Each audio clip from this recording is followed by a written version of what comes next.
চোখের পলক ফেলতে না ফেলতেই বোনের বিয়ের রাতটা যে কী করে শেষ হয়ে গেল তা সত্যিই বলা বাহুল্য। বিয়ের রাত শেষে সকালেই যে বোনের বিদায়, এটাই তো সবচেয়ে বড় দুঃখের। একটা খুশি শেষ হতে না হতেই আর একটা দুঃখের কারণ হয়ে দাঁড়ায়। যাই হোক, তাই সকাল সকাল বোনেরা রেডি হয়ে নিয়েছিল শ্বশুরবাড়ি যাওয়ার উদ্দেশ্যে। আর তাই সরঞ্জাম অনুযায়ী আমরা সবাই বোন এবং অর্পণকে দুঃখ এবং আনন্দের সাথেই আশীর্বাদ করছিলাম, যাতে ওরা দুজনে একসাথে বাকি জীবনটা খুব ভালো করে কাটিয়ে দিতে পারে। সবাই যে কাঁদছে এইটা আমার এই ছোট্ট ছেলেটা পর্যন্ত বুঝতে পারছে যে কিছু একটা হচ্ছে, তাই সে মাসিকে গিয়ে জড়িয়ে আদর করলো।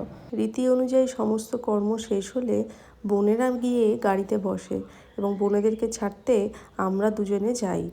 সমক তো বাইকেই গেল আর আমি গাড়িতেই বসেছিলাম বোনেদের সাথে।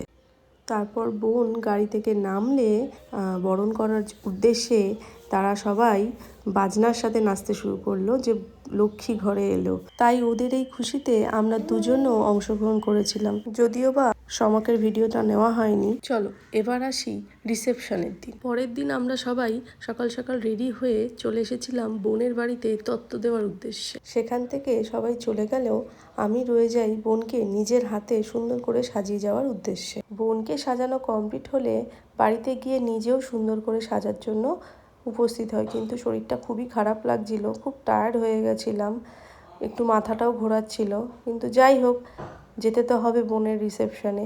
তাই ছেলেকেও সুন্দর করে রেডি করে দিয়েছিলাম, সঙ্গে মাকেও, এবং সবাই রেডি হয়ে চলে গেছিলাম বোনের রিসেপশনে ভেন্যুতে। যাই হোক সবাই আমরা খুব আনন্দ মজা করেছি এবং সবার সাথে তো ছবি তোলা হয়নি, যে কজনের সাথে তোলা হয়েছে তাদের ছবিটা দিয়ে দিলাম। যাই হোক বোনের লুকটা কেমন হয়েছে তোমরা কিন্তু সবাই কমেন্টে জানিও, আর আমাদের সবাইকে কেমন লাগছে সেটা অবশ্যই জানিও। ভালো লাগলে ভিডিওটি লাইক করে দিও। সবাই খুব ভালো থেকো, টাটা।